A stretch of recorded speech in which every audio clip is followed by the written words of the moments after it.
আজকের প্রশ্ন, বাঁশ গাছে কি ফুল ও ফল হয়? প্রশ্নটি করেছেন মেহেদী হাসান, চট্টগ্রাম থেকে। উত্তর, হ্যাঁ, বাঁশ গাছে ফুল ও ফল হয়, তবে এটা খুবই বিরল একটি ঘটনা। উত্তর পূর্ব ভারত ও পার্বত্য অঞ্চলে, বিশেষ করে ম্যালোকানা ব্যাসিফেরা প্রজাতির বাঁশে এটি বেশি দেখা যায়। সাধারণ গাছের মতো প্রতি বছর নয়, বাঁশ প্রায় 40-50 বছর পর একবার ফুল ফোটায়, আর একই প্রজাতির সব বাঁশ একসাথে ফুল দেয়, যা সত্যিই আশ্চর্যজনক। ফুল ফোটার পর বাঁশে ফল বা বীজ তৈরি হয়, যাকে অনেকেই বাঁশের চাল বলে। এই বীজ খাওয়া যায় আর ভাতের মতো রান্না করেও খাওয়া হয়। এতে পুষ্টিগুণ রয়েছে আর এটি শরীরে শক্তি যোগায়।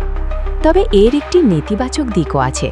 যখন প্রচুর ফল হয় তখন ইঁদুরের সংখ্যা বেড়ে যায়, যা ফসল নষ্ট করে আর অনেক সময় খাদ্য সংকটের কারণ হয়। ফুল ও ফল হওয়ার পর বেশিরভাগ বাঁশ গাছ মারা যায়। এটাই প্রকৃতির স্বাভাবিক নিয়ম, যাকে বলা হয় ব্যাম্বু ফ্লাওয়ারিং সাইকেল। সংক্ষেপে, বাঁশের ফুল ও ফল হয়, খাওয়াও যায়, তবে এর সঙ্গে জড়িয়ে আছে প্রকৃতির এক অদ্ভুত ও গুরুত্বপূর্ণ চক্র। আপনার কোনো প্রশ্ন থাকলে কমেন্টে লিখুন। আপনি কোন জেলা থেকে আমাদের ভিডিওটি দেখছেন সেটাও জানাতে ভুলবেন না। ভিডিওটি ভালো লাগলে শেয়ার করুন আর আমাদের ফলো বা সাবস্ক্রাইব করে পাশে থাকুন। ধন্যবাদ।